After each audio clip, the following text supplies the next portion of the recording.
All right, so strap yourselves in for this one because today we are diving into a story that's, well, honestly, it's kind of wild. Remember that video? You know the one with Elon Musk's son, Hell, at the White House? It went like totally viral. Yeah, it was everywhere. So it was February 11th, 2025, and picture this. The Oval Office, Musk is standing with President Trump. They're there for this big executive order about, get this, Musk being put in charge of the Department of Government Efficiency. Department of Government Efficiency. It's a mouthful, right? Yeah. And right there with them, in the middle of all of this, is 4-year-old XAHR. But here's the thing. The internet wasn't exactly losing its mind over government efficiency, were they? Nope, not really. Yeah. It was all about what people thought XAHA might have said to the president. Like, did a 4-year-old actually tell Trump to shush your mouth? I mean, come on. I know, right? So we've got news articles, social media posts, the whole 9 yards to kind of sift through and see if we can figure out what really went down. All right, so let's break it down. One article we dug up. Did Elon Musk's 4-year-old son tell Trump to shush your mouth? Unpacking the claims, that's a long one, says that XAHA was like trending almost as soon as the press conference was over. Trending, yeah. And people were convinced they heard him say all kinds of things like, you're not the president, you need to go away, and even, I want you to shush your mouth.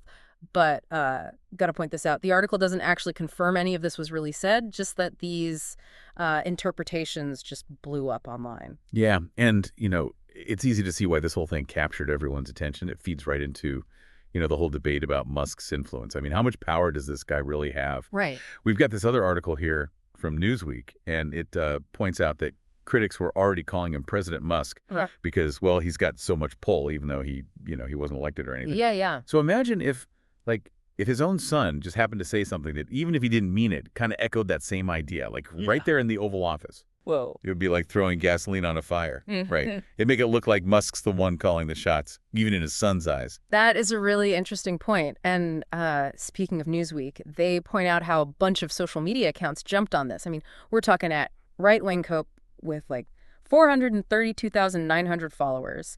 And then you've got at Elon News with a massive, 7.6 million? 7.6 million followers, yeah. Both of them sharing this clip. And even Newsweek said they couldn't actually figure out what XAHE said because of all the overlapping audio, Hard to make it out. And the comments, forget about it. It was like a total free-for-all. Some were all about the whole shut your mouth thing, while others thought maybe he needed to go to the bathroom, or even that he was talking to the reporters, not Trump. It's a perfect example of how when things are ambiguous, people just sort of fill in the blanks with their own biases. Right, totally. It's like everyone sees what they want to see, what they already believe. Exactly. Oh, and get this. The Daily Mail, they're also mentioned in that Newsweek article, reported that Trump was completely, mesmerized by XAT while they were in the Oval Office. Mesmerized. Yep. So now there's this whole other question. Was Trump, amused by whatever the kid was saying? Was he annoyed, or did he just not even care? Yeah, that's a good question.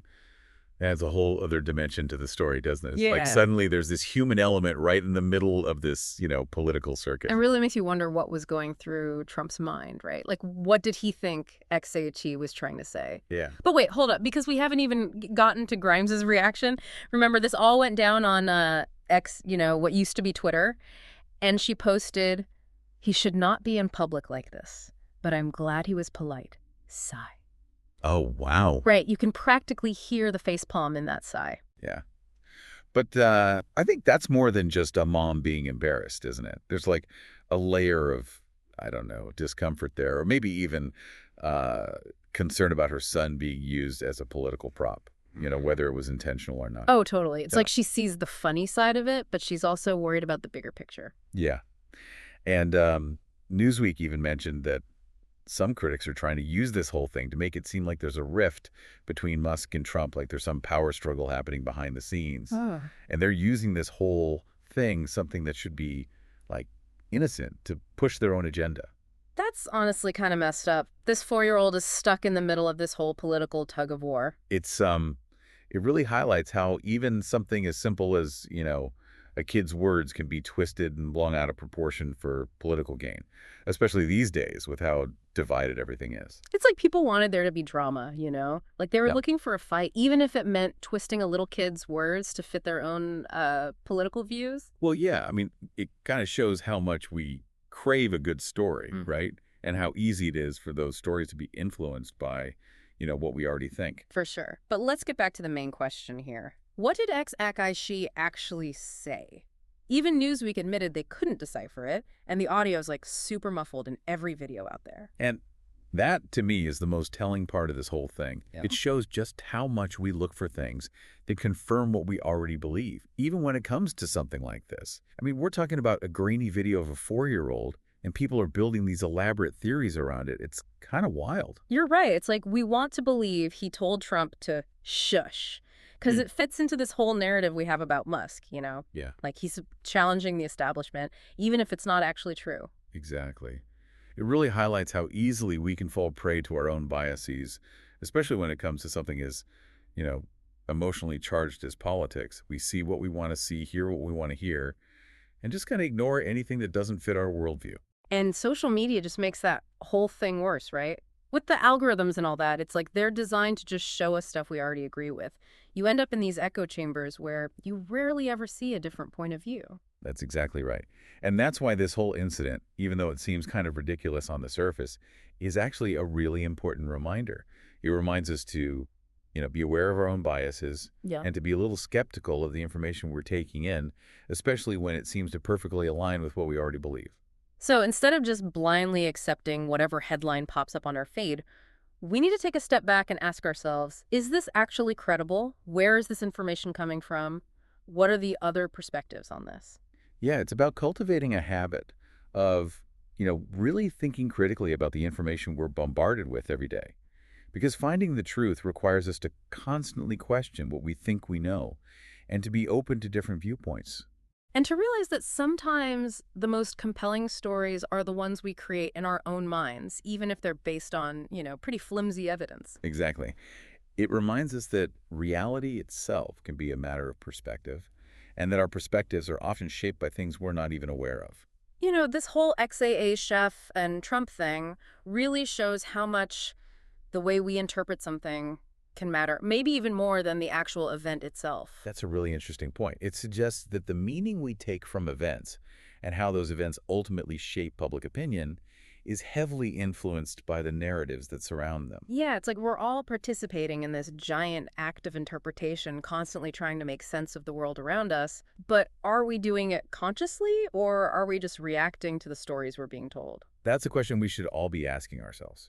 Because if we're not actively involved in the process of interpreting information, we risk being manipulated by those who are. It's almost like we need a whole new set of skills to navigate this world of memes, misinformation, and all these carefully crafted narratives, Like we need digital literacy or something.